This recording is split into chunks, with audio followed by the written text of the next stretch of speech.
Hello everybody, thanks for stopping by the channel for another Screwy Tuesday. Had to show this off. Howie's got a chair now in this shop, as long as I can make it fit. So Brian, I hope Bailey's not watching, or hope Daisy's not watching. Let's see what other dog names are out there. But anyway, he's getting used to it. Go on. All right, you can go. You can go. You want to hang around now? So today's video is going to be kind of a mix mash of a lot of photographs, and this is kind of the first time where I've taken the time to try to do a voice narrative over the photographs to show you some things that have been going on in the shop here. This weekend I managed to get a lot of time to work in here, and just had a great time. So I hope you enjoy it. Hang with me on this this new venture of trying to do a talk over, and I hope you enjoy it. Thanks again for stopping by. In past videos, I had showed you this belt grinder that I had picked up from a job site for free. It was left over in a house we were going to demolish. I wanted to salvage the base off of this since it's cast iron, and put it under my portaband stand, and then I'll also salvage the motor and a few other items off of it. But it's worked out well, and as you can see, those little towers and domes, I had to cut those off, but all in all, it's worked great. As I said, I wanted to use the base off of that belt grinder. Here are some photos of the stand that I had built for my portaband to make it a vertical bandsaw. It was really built as a beta design and never really planned to keep it, but it turned out working so well that I decided to keep it. But adding a cast iron base underneath this now has given it much more weight and makes it a much better unit.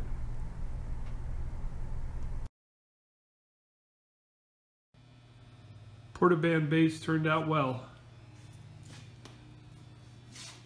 and the unit's nice and stiff. Let's see, no more wobble. In my recent videos, I did show you a build that I was doing for my buddy Dale, who has the Rose Leanhart lathe, and these are pictures of the final parts that when they're all completed. I did leave that little rod with the knob on it long for his choice on however he wanted to use it. I really didn't know how it sat on the machine.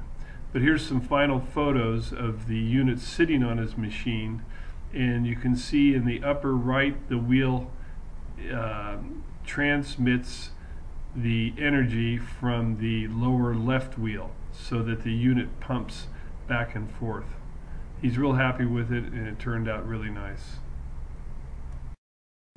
Get ready to be hungry. Here's a burger that we copied the recipe off a TV program, and here's a little shot of them cooking. Right. Burgers are cooking. I got to tell you that they were just super. Okay, let's move on to machining.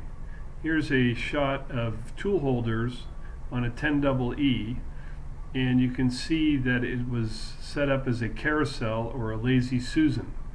It really works nice, and one of the items that I'll be building here in the future to copy it. Here are some tools that my high school buddies shared with me. They were his great-grandfathers, so they're pre-World War II. Some tin snips and some blacksmithing tongs. Someday I'll get to use the tongs, but you'll see here that the snips are such good quality that I went ahead and took the time to clean them up, and then I decided to put them to use, and I was really happy I spent the time on it. So we're going to move on, and I'm going to show you making a template for a belt cover on the bandsaw. Using blue tape is a very simple way to create a template. You peel the tape off, and then you go ahead and put it down onto your piece of metal or wood or whatever you're going to fabricate from. And then I use the snips. The one set with the curved nose just cut fantastic. And then I went ahead and moved on with the straight set of snips to finish it up. and I'm really happy with how the product turned out and how easy it was to use the snips. Funny, my own snips are not as clean as these are, but real happy. And here's a final picture of the cover installed on the bandsaw. Worked out great. Here's another example of using the blue tape to create a template, and there'll be a video upcoming on this, full-length one, and you can see there making a little press die to stamp the part out. That'll be followed up. Well, I thought I'd share a little mishap in the mill.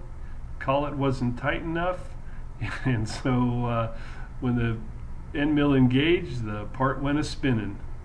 Oh my. Next, I wanted to share my son Tim watching his video. Look at his facial expression as he really got upset. That was great. It's so silly, wasn't it? Wasn't it silly? You kidding? Hey, it was terrible. All those cute little fur balls. Yeah. Well, I thought it was great, so I'm giving it a wow. Wow. Yeah, well, I give it 5 buoys. Buoy, buoy, buoy, buoy, buoy. 5 buoys. 5 buoys. Isn't that a little harsh, Oscar? How can you give a great movie like that 5 buoys? Of course, here he is lounging around out in the lawn furniture. Dog's got the life of Riley. Thanks for watching, and I hope my voiceover format worked somewhat okay.